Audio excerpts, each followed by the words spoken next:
Hello, curious cats, and welcome to the second episode of my podcast. Before we get into it, I would really like to thank everybody that listened to the first one. Yes, half of them were actually friends and family, but I would like to thank them for the support, and I would like to thank the others too. It was quite surprising seeing so many people from Australia and America.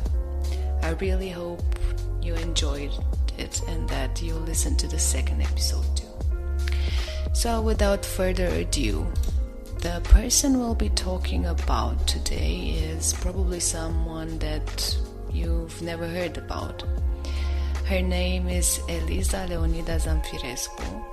She was born in November 1887 in Galați, which is a big town in Romania, an industrial one, and is considered to be one of the first woman engineers in the world. Some sources claim that she was the first one in the entire world, but comparing, other information against other sources, it seems unlikely. More probable in Europe, but even that is uncertain. In my opinion, it shouldn't matter. There were a handful of them anyway around the world at that time that trailblazed the way to engineering for women. Determining who was first is, to be honest, pointless and detracts from the power of the movement. She was, as I mentioned before, an engineer, as well as an inventor of different synthesis and purification methods in chemistry. For the better part of her career, she was the head of the laboratories at the National Geology Institute in Bucharest. She came from a very accomplished and numerous family, Eliza being one of 4 girls and the 5th child, with an army officer as a father, Eng Eliza Leonida, and her mother of French origin, and an engineer's daughter, Matilda Leonida. It's been said that Anastasia and Matilda were involved and attentive parents. The proof of that being their 8 children out of 11 who reached adulthood, all of them becoming recognized intellectuals and distinguishing themselves in fields such as medicine, engineering, art, and education. 3 honorable mentions would be Gheorghe Leonida, sculptor who contributed to the creation of the famous Christ the Redeemer statue in Rio de Janeiro. He actually worked at the head of the statue. And then we have Adela Leonida, ophthalmologist and head of an important hospital, and also Dimitrie Leonida, who was an engineer in energetics. After finishing the girls' high school in Bucharest, she attempted to enroll to the School of Infrastructure, and she encountered her first hurdle as she was denied despite her excellent academic record. The reason was blatant sexism, women not being considered fit for such academic pursuits. But fortunately, Eliza did not let this to deter her from her passion. Like many Romanian intellectuals, even today, she applied to study abroad. It was difficult as prejudice was widespread, but in 1909 she got into the Royal Technical Academy of Berlin. Now is called Technical University Berlin. As the stereotype goes, Germany had a clear societal guideline for women called the 3 Ks. No, not the ones you thought about, but it's Kirche, Kinder, and Küche, meaning church, children, and kitchen. I know, the missed opportunity of being 3 Cs in English irks me too, but life is not always the way we want it to be. Anyway, although she got accepted in Berlin, she was still the only female student ever to attend, and there was a continuous pressure on her to do her best, because she was continuously reminded that she was there partly through the benevolence of the head of the school, And partly because she was speaking impeccable German, she had solid scientific knowledge and was well-rounded intellectual. But even so, she was generally ignored at first by her professors and her other colleagues.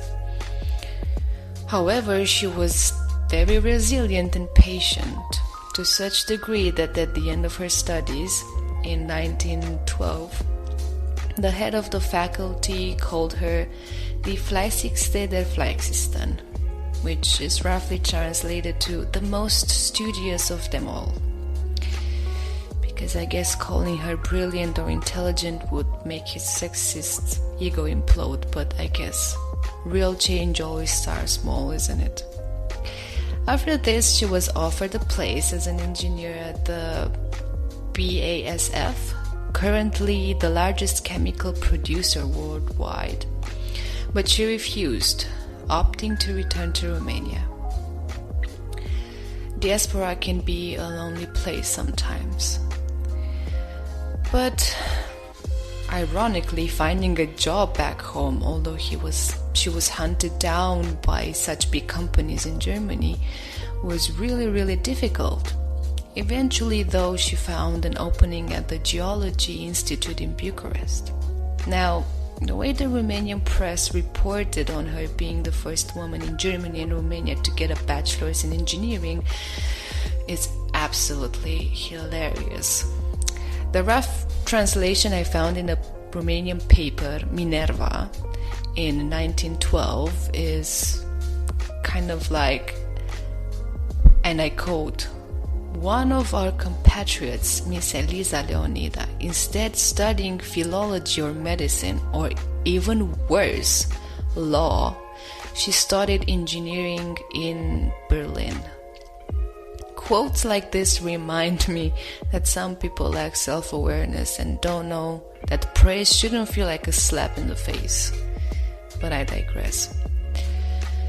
Now, entering a new stage in her life, Eliza had to once again work her way up from assistant in the lab to head of the lab later in life. Not that long after she returned home, World War I broke out, and she volunteered as nurse on the first line.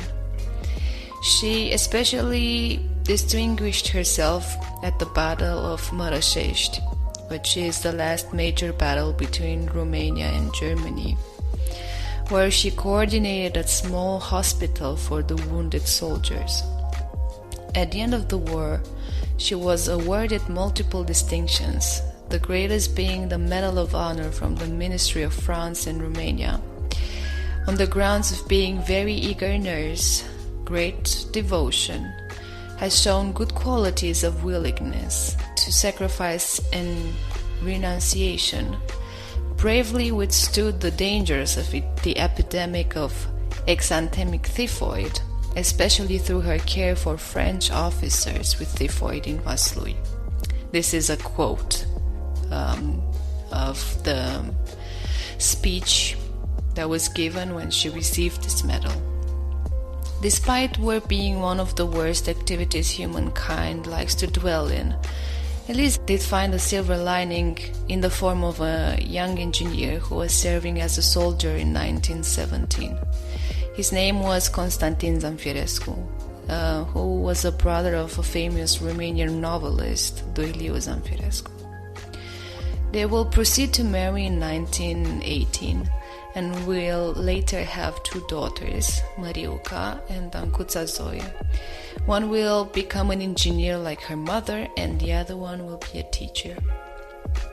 As for her scientific contributions, she started with carrying out and developing analytical methods and techniques through which the economic value of different types of natural resources, such as, for example, oil, gas, petrol, minerals, coal, potable and mineral water, was more easily valued.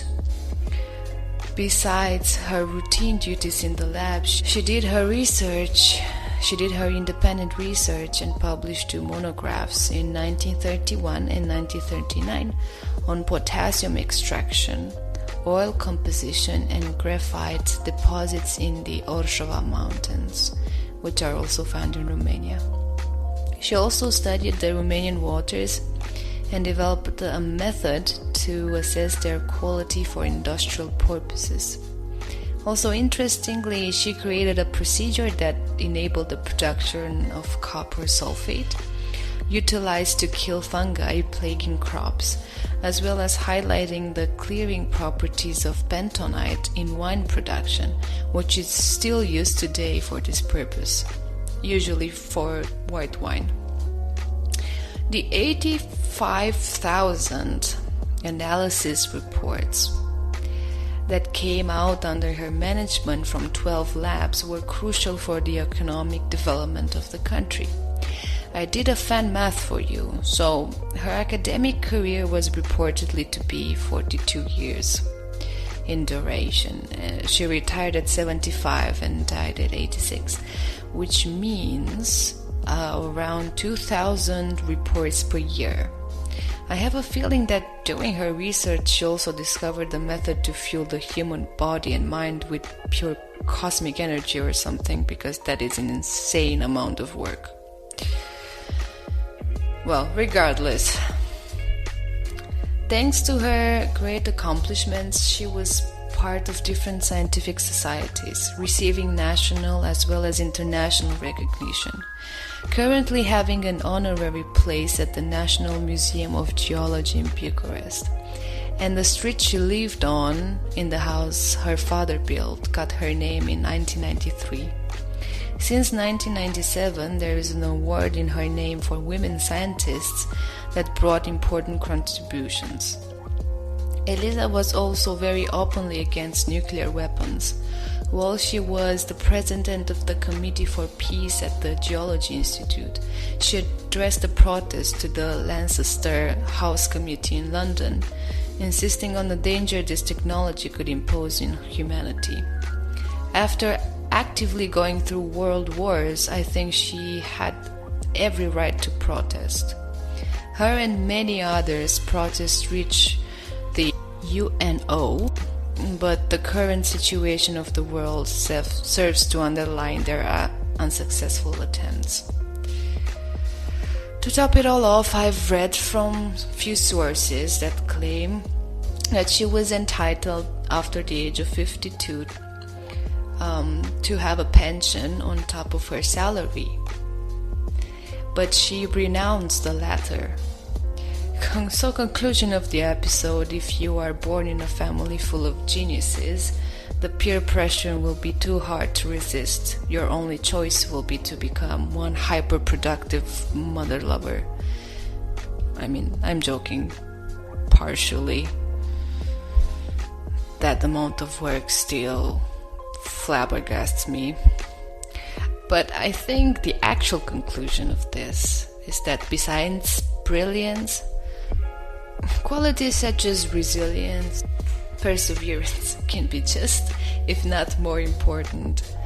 I've met people who think that scientific discovery just happens as, eureka moments, when most of the times the process is the actual crucial part of it. For me personally, chasing your aspirations requires sacrifice and courage. Eliza was the first woman to do something like this while having to fight with the society's ignorance, sexism, and having to fled her home country to achieve her goals. We owe a lot to this type of people who broke taboos and barriers, and we should always honor them for how much easier we have it today. Like our last episode's subject, Sir Gurdon, society attempted to put her in a box, and she said, "Screw this, I am going to build my own box with blackjack and hookers." Okay, maybe not the last part, but if you got the reference, kudos to you. I'll end with the words of one of her former students, with which I wholeheartedly agree. He said, and I quote, "She was a fantastic woman, a sort of locomotive that carried everything with her, on the principle that if there is a will, there is a way. I think she would have been brilliant in any career if she wanted to. Unquote. Thanks so much for listening to this one. I will leave in the description one of the sources I used. It's a very comprehensive biography in English, and I think in other languages too, if you want to read more on her. I would like to ask you if you could maybe leave some feedback, a comment. I'll leave the email below. Send me your thoughts or your wishes. And thanks so much for listening to this one too. And next time we'll be talking about someone that probably was very unlikely to become what he did. Next time we will go to the bright fields of the USA, and we'll find a very interesting and I hope insightful and valuable story for everybody. Thanks so much, and see you next time.